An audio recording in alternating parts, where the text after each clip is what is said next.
That night, when I rushed to the airport to deliver the wallet my son had forgotten at home, I thought I was just being a caring father. But at midnight, as we pulled up to the terminal, the Uber driver suddenly locked all the doors. His voice was shaking as he said, "Sir, please don't get out. Trust me." I froze.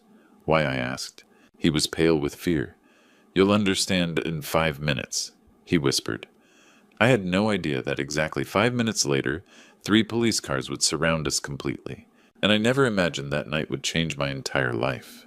But before I tell you how it all unfolded, let me ask you something. If you're enjoying this story, please hit that like button, subscribe to the channel, and drop a comment below, telling me what city you're watching from.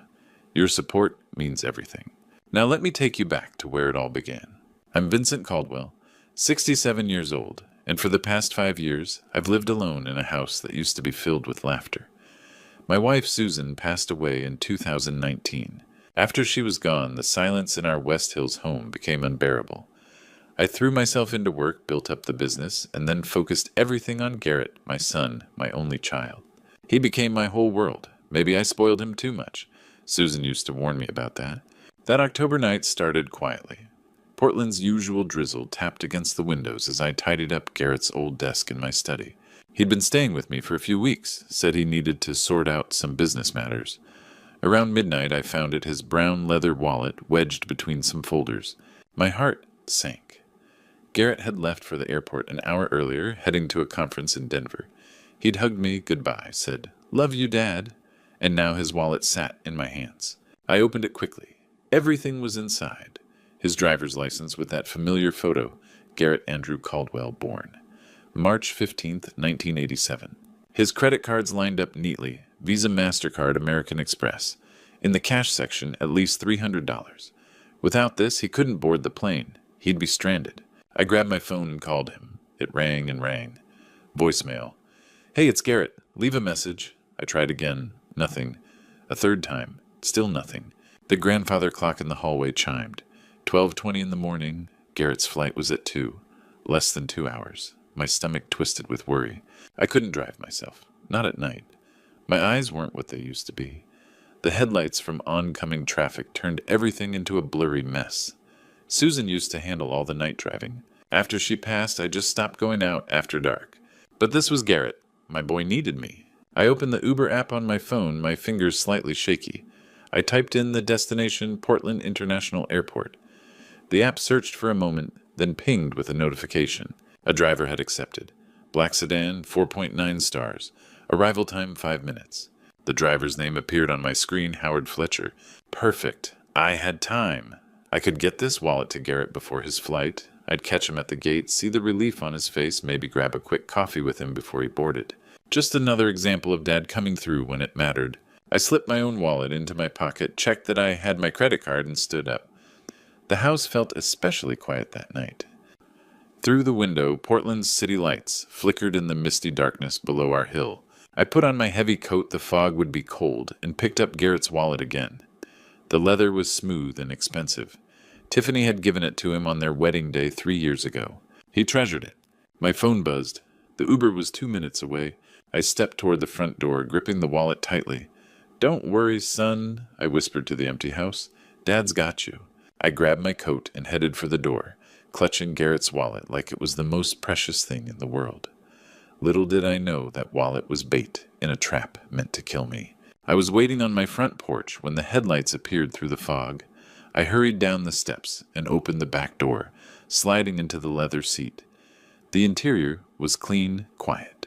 Howard glanced at me once in the rearview mirror, a man in his 60s with gray hair and serious eyes. He nodded but said nothing. "Good evening," I said. "Portland International, please, departures terminal." He put the car in drive and we pulled away. That's when I noticed the silence. No music, no radio, no small talk. Just the hum of the engine and the sound of rain on the windshield. Most Uber drivers like to chat, but Howard nothing. His eyes kept flicking to the rearview mirror every few seconds. Then to the side mirrors, then back to the road. Over and over. I tried calling Garrett again. It rang and went to voicemail. I hung up and dialed once more. Still nothing. My chest tightened with worry. Then my phone buzzed. A text from Garrett. "Don't come. I found my wallet." I stared at the screen, confused. Found his wallet, but it was right here in my coat pocket. I could feel it. I read the message again. "Excuse me," I said, leaning forward. "I just got a text from my son. He says he found his wallet. Could we turn around?" Howard's eyes met mine in the mirror. "We're almost there, sir." His voice was quiet but tense. "But there's no point now," I said. "He found it." Howard didn't respond. He just kept driving. Something wasn't right. I watched him check the mirrors again, quick, nervous glances, like he was looking for something. My stomach knotted. I thought about those news stories, ride-share kidnappings, robberies, things that happened to other people, not to me. But here I was, alone with a stranger, at night, on a dark highway. We merged onto Interstate 84, heading toward the airport. The city lights faded behind us. The road was nearly empty, just a few scattered cars in the distance. Through the window, I could see dark trees and heavy clouds. "Is everything okay?" I asked. Howard's jaw tightened. "Yes, sir. Just stay calm." Stay calm. Why would he say that? My heart started pounding. I gripped the armrest. The airport signs appeared. PDX next exit. But instead of following the bright, well-lit road to the main terminal, Howard turned onto a side access road. The lights grew dimmer, the road narrower. This wasn't right. "Where are we going?" I asked, my voice shaking. "The terminal's back that way." He didn't answer. The car slowed as we entered a dark corner of the airport grounds. I could see a massive concrete pillar ahead supporting an overpass. No other cars, no passengers, no security guards. Just shadows and the distant roar of a plane overhead. Howard pulled up beside the pillar and stopped. The engine idled. Outside was nothing but darkness. My breath caught in my throat. "Why are we stopping here?" I asked, reaching for the door handle. Click, click, click. All 4 doors locked at once. My heart hammered against my ribs. The door wouldn't budge. I was locked inside a stranger's car in a dark corner of the airport. Every instinct screamed danger. I yanked the handle again. Nothing. The other door. Locked. Windows frozen. Panic gripped my throat. "Let me out," I shouted. "What are you doing?" Howard sat motionless, hands on the steering wheel, staring at the concrete pillar ahead. He didn't move. Didn't speak. "Please," I begged, my voice breaking. "I have money. Just let me go." Finally, he looked at me through the rearview mirror. His face was tense, but his eyes weren't cruel.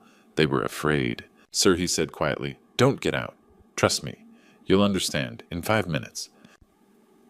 5 minutes. My mind raced through every rideshare horror story I'd ever heard. Robberies, kidnappings, worse. I looked at the dashboard clock. 1:01. I'd count every second. And if nothing happened, I'd break a window. I'd fight. 1 minute crawled by. The darkness outside felt alive. I heard planes overhead, but nothing else. 2 minutes. My palms sweated. I watched Howard. He stared ahead, jaw locked. What was he waiting for? 3 minutes. I thought about Susan, about Garrett. If I died tonight, would anyone know? 4 minutes. I pressed against the window, searching the shadows. Was someone out there? At exactly 5 minutes, the world exploded in light.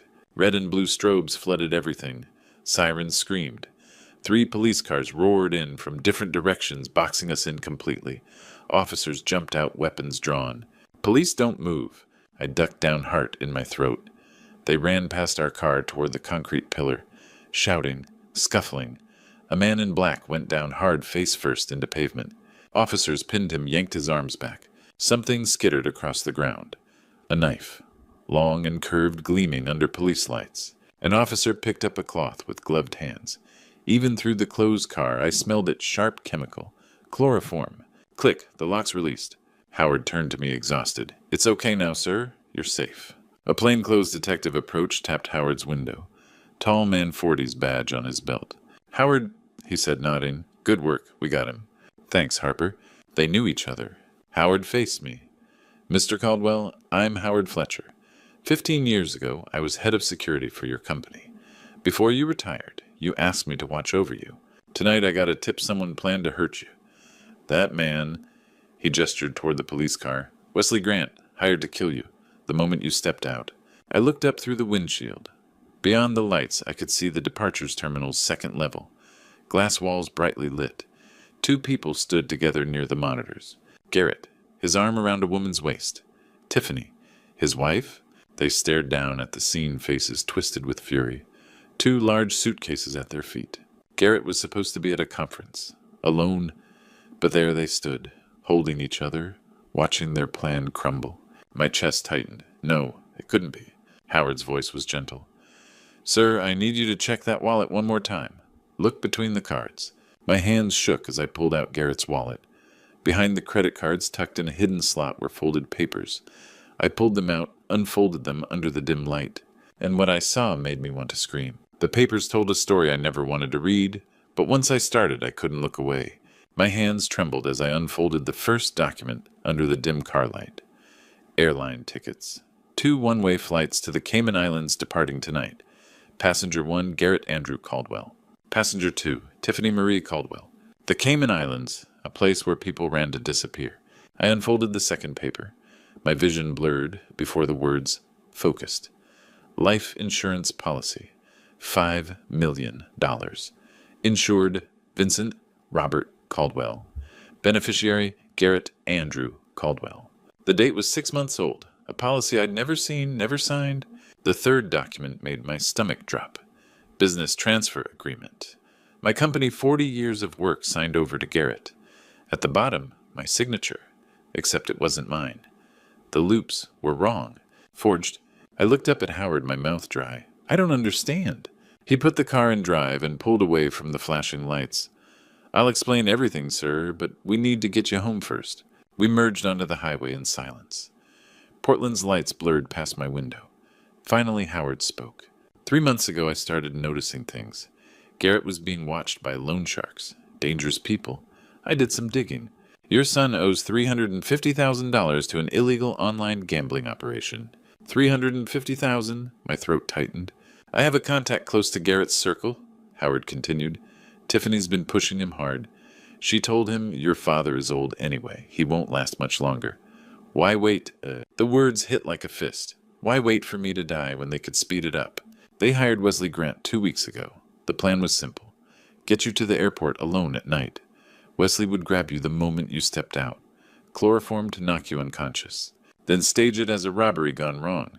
Your body would turn up in the river days later. Garrett would play the grieving son.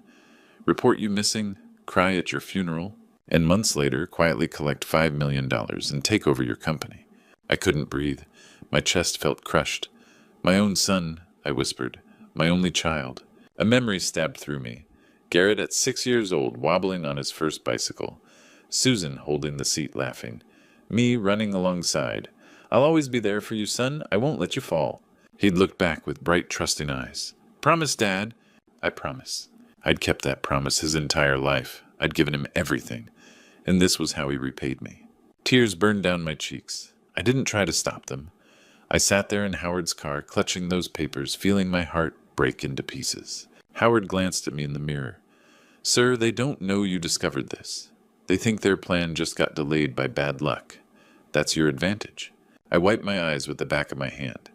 Something inside me shifted. The grief was still there, raw and heavy, but underneath it something cold and sharp was growing. Then let's use it, I said quietly. Howard drove me home through the rain. The man who'd left for the airport 2 hours ago was gone. In his place sat someone new, someone who would make his son pay for every lie, every betrayal. When Garrett came home at 3 a.m, he found me asleep on the couch, his wallet tucked between the cushions. He had no idea I'd been to the airport. He had no idea I knew everything. Howard had dropped me off at 2:30. I moved quickly, wedging Garrett's wallet deep into the sofa gap, exactly where it might have slipped from his pocket. Then I arranged myself on the couch, loosened my collar, draped a blanket over my legs. The performance had to be perfect. At 3 o'clock, Garrett's car screeched into the driveway. He burst through the door, frantic. Dad, where are you? I stirred, slowly blinking. Garrett. What's wrong? I lost my wallet. I can't find it anywhere. I sat up, reached into the cushion and pulled it out. This one... His relief was instant. Oh my God, yes, where? Right here in the couch. Must have fallen out earlier. He grabbed it and pulled me into a tight hug. Thank you, Dad. You're a lifesaver. As he held me, I caught at Tiffany's perfume. My stomach turned, but I kept smiling. I need a shower, he said. I've been driving around like crazy. The moment the bathroom door closed, I moved. I slipped into his bedroom and opened his leather briefcase. The tiny microphone Howard gave me was no bigger than a button. I pressed it deep into the inner pocket where loose change collected. He'd never notice. The next morning, I told Garrett I was going for a walk. Instead, I sat on a park bench with earbuds in, listening through the app Howard had installed. At 10:15, Garrett's voice came through. "Tiffany, it's me? What happened last night?" Her voice was sharp. The plan was perfect. Bad luck. Wrong place, wrong time. Wesley's in jail. The whole thing's blown. "We're running out of time," Tiffany snapped. "The loan sharks said if you don't pay by Friday, they're coming after us." "I know, but there's another way. Dad's old warehouse. He's got gold stored there. I just need the safe combination." My chest tightened. I didn't have gold in that warehouse, but they believed I did. "Then figure it out. Fast." The call ended. I sat there, hands trembling. That afternoon, I drove downtown to attorney Benjamin Whitmore's office. Ben had been my lawyer for 30 years. "Transfer everything from the joint account into a personal one," I said, "and draft a document protecting my assets. Consider it done, Vincent." When I got home that evening, Garrett was waiting with a pharmacy bag and a smile. "Dad, I got you something. Heart medication, imported. Really expensive. The best on the market. Take one every day." I took the bottle and read the label. It looked legitimate, but something felt wrong. That night, after Garrett went to bed, I opened one of the capsules over the bathroom sink. Inside, mixed with white powder, were tiny flecks of something else. Something that didn't belong. The next evening, I made a show of taking a pill in front of him. I filled a glass of water, placed a candy mint on my tongue instead, and swallowed dramatically. Garrett watched the whole time. When I finished, he smiled, satisfied, relieved. That night, I flushed every pill down the toilet. Garrett thought he was slowly killing me. But I was very much alive, and I was planning something he'd never see coming. 3 days later, I invited them both to dinner. A special family meal, I said. They had no idea it would be their last supper of lies. I called Garrett that morning. "Son, let's have dinner tonight. Just the three of us. You, me, and Tiffany. I've been feeling lonely. I miss you both." He hesitated for barely a second, then agreed. "Sure, Dad. What time?" 8 o'clock. I'll cook your favorite. Steak. That evening, I prepared the dining room carefully. White tablecloth, tall candles flickering in silver holders, 3 wine glasses, a bottle of Cabernet. The steaks were perfectly seared, served with roasted vegetables and garlic mashed potatoes. Exactly at 8, the doorbell rang. Tiffany stood in a sleek black dress, makeup flawless. Garrett wore a blazer and dress shirt, looking sharp but strangely tense. I hugged him warmly. "It's so good to see you," I said. We sat. I poured wine. Conversation floated around easy topics. The weather, Garrett's work, Tiffany's book club. I was the perfect host. Relaxed, friendly, disarming. Halfway through the meal, I set down my fork. "You know," I said lightly, "I've been having the strangest dreams lately." Garrett looked up. "Dreams." I nodded. Very vivid ones. Almost real. I swirled my wine. In one of them, there was a wealthy old father who adored his son. But the son and his wife were plotting to kill him. Tiffany froze mid-bite. They had the plan ready, I continued calmly. They'd lure him to an airport at night. A hired killer would wait with chloroform and a knife. They'd stage it as a robbery. Then the son would collect a $5 million insurance payout and take over the father's company. Garrett went pale and coughed, gulping water. And in the dream I added the wife, even convinced her husband to give the father poison pills. Slow acting. Undetectable. Tiffany's knife slipped and clattered onto her plate.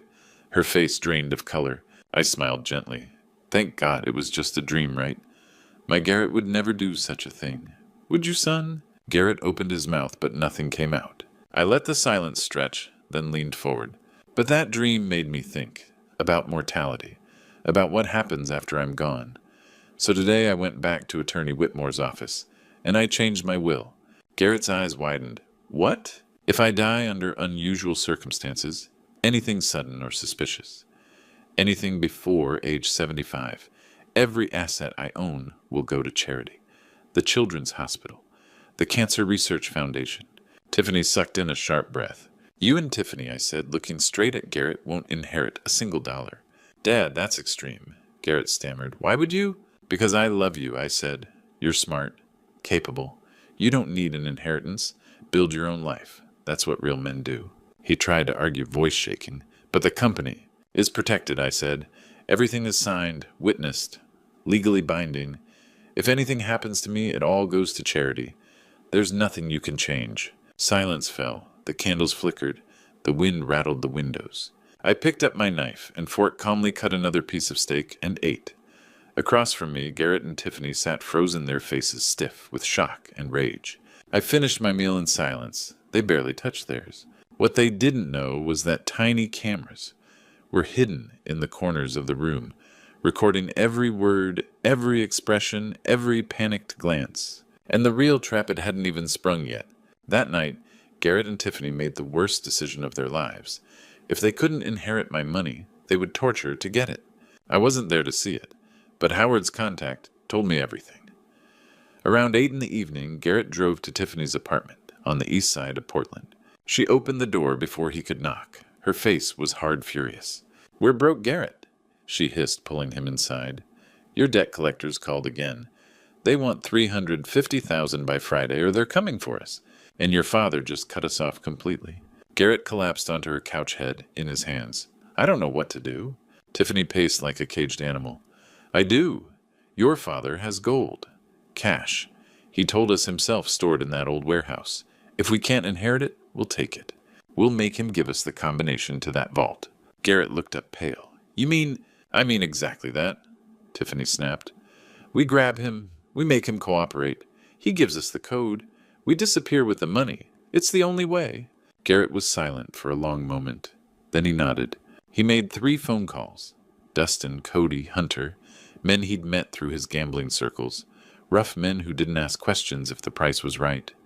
$10,000 split 3 ways. Their job was simple help. Garrett get his father to cooperate. At 9 o'clock that night, a black van pulled up outside my house on West Hills Drive. Garrett climbed out first, his hands shaking as he pulled out his key. Dustin, Cody, and Hunter followed, big men in dark jackets, their faces shadowed.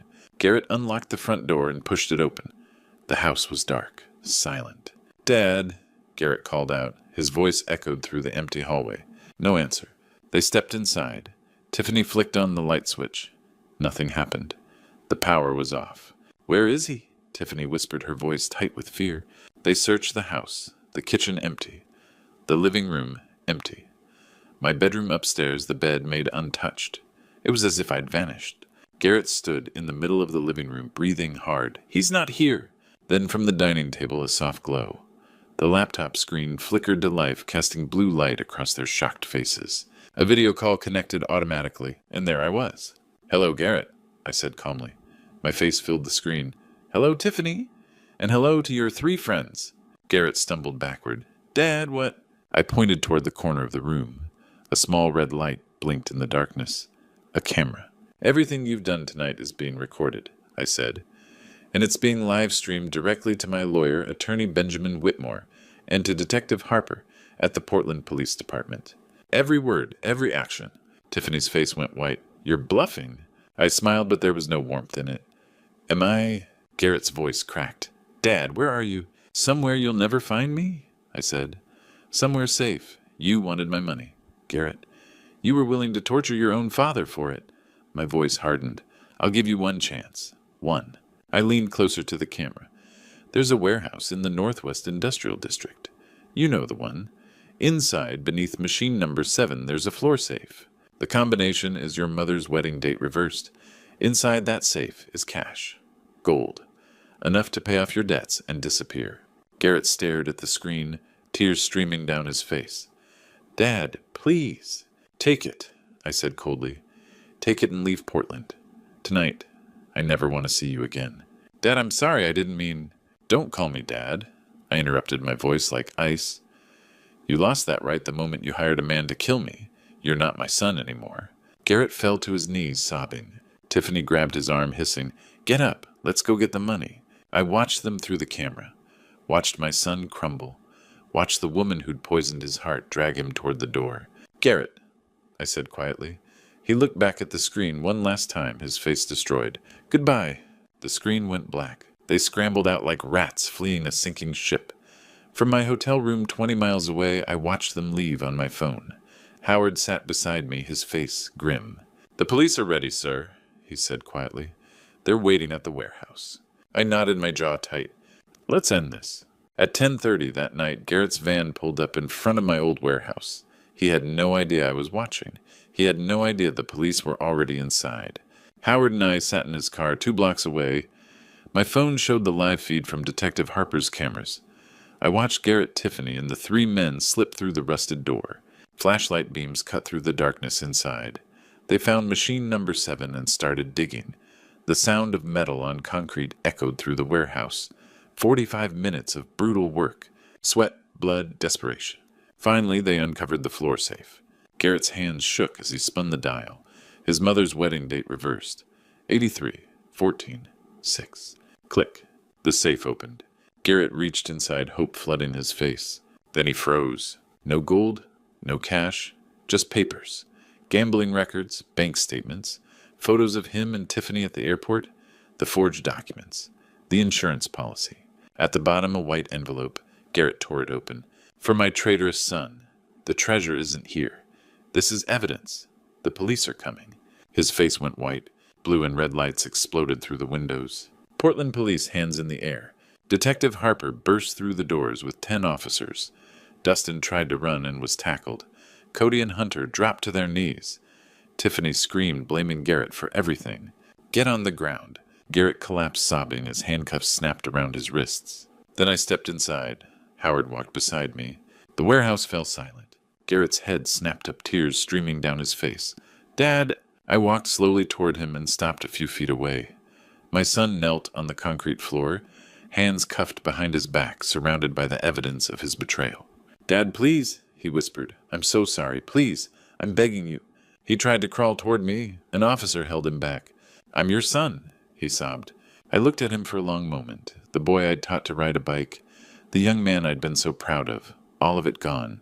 You were my whole world, Garrett, I said quietly. I would have given you everything, every dollar, every property. You just had to wait. He shook with sobs. But you chose to kill me, I continued. You hired a man to drug me and dump my body in a river. You poisoned my food. You brought criminals into my home to torture me. My voice hardened. You stopped being my son the moment you decided I was worth more dead than alive. Dad, don't call me that. You lost the right. I turned my back on him and walked toward the door. Dad, Garrett screamed. Dad, please, Dad. I didn't look back. Howard opened the door. I stepped out into the cool night air. Behind me, Garrett's voice faded as the officers dragged him away. I stood outside, staring up at the dark sky. My hands were steady. My breathing was calm. I had won. But as they pulled my son away in handcuffs, I felt something break inside me. Not my resolve, not my anger, but the last piece of my heart that had hoped foolishly, desperately, that this was all a terrible mistake. That my boy was still in there somewhere. He wasn't. And I would never get him back. 6 months later, the trial ended. Garrett received 15 years in prison. Tiffany got 12. The judge called it one of the most callous family betrayals he'd ever seen. I wasn't there to hear it. I didn't want to see their faces ever again. It was a spring morning in April when I finally felt ready. Portland rain fell softly, the kind that barely touched your skin. I drove to Riverview Cemetery alone, though I knew Howard was following at a respectful distance. He always did. I parked near the old oak trees and walked slowly up the path, carrying a bouquet of white roses, her favorite. The grave sat on a small hill overlooking the valley. Simple, elegant, just like she was. Susan Caldwell, 1952-2019, beloved wife and mother. I knelt down and placed the roses gently against the headstone. My knees ached, but I didn't care. I ran my fingers over her name carved in the cold marble. Hi, sweetheart, I whispered. I'm sorry it's been so long. The rain continued to fall soft as a lullaby. I took a deep breath. I failed him, Susan. I failed our boy. My voice cracked. You were right. I spoiled him. I gave him everything without teaching him what it cost. And now he's gone. Not dead, but gone. I wiped my eyes with the back of my hand. He tried to kill me. Our Garrett, the baby we brought home from the hospital 37 years ago. The little boy who used to crawl into our bed during thunderstorms. He hired a man to drug me and throw me in a river. The words hung in the air. Saying them out loud didn't make them hurt less. But I'm okay now. I continued, my voice steadier. I'm free. For the first time in months, I can breathe without feeling like I'm suffocating. I can sleep without seeing his face. I can wake up without the weight of his betrayal crushing me. I looked down at the roses, their white petals already dotted with rain. I've been thinking about what to do with the rest of my life. I can't change Garrett. I can't go back and fix the mistakes I made raising him. But maybe I can help other kids turn out better. I signed the company over to an employee trust last week. It'll keep running, but I'm done with business. I've started volunteering at the children's hospital downtown, just a few hours a week. Reading to the sick kids, talking to the scared parents. A smile touched my lips for the first time in what felt like forever. You'd like that, wouldn't you? You always said I worked too much, that I needed to give back. I paused. Well, now I have time. All the time in the world. I reached out and touched the cold stone one more time. Watch over me, my love. I miss you every single day. But I'm going to be okay. I promise. I stood slowly, my joints protesting. When I turned around, Howard was standing by the car 20 yards away. He gave me a small nod. I nodded back. For the first time in 6 months, I smiled. Really smiled. The rain had stopped. Sunlight broke through the clouds, casting golden light across the cemetery. I walked down the path toward Howard, toward the car, toward whatever came next. I didn't know what the future held, but I knew one thing for certain. I was finally free. Looking back on this true story, I realized the biggest mistake I made wasn't trusting my son. It was spoiling him without teaching him the value of hard work and integrity. I gave Garrett everything he wanted, but nothing he needed: character, resilience, and gratitude. That's a lesson every father should remember when sharing grandpa stories with the next generation. Don't be like me. Don't assume your children will appreciate your sacrifices just because you provide for them. Teach them to earn, to struggle, to fail, and get back up. Money without values creates monsters, not men. My advice from this painful true story: protect yourself even from family. Love them, yes, but verify. Trust, but keep your eyes open. And when someone shows you who they really are, believe them the first time. There were nights I prayed to God, asking why my own blood would betray me.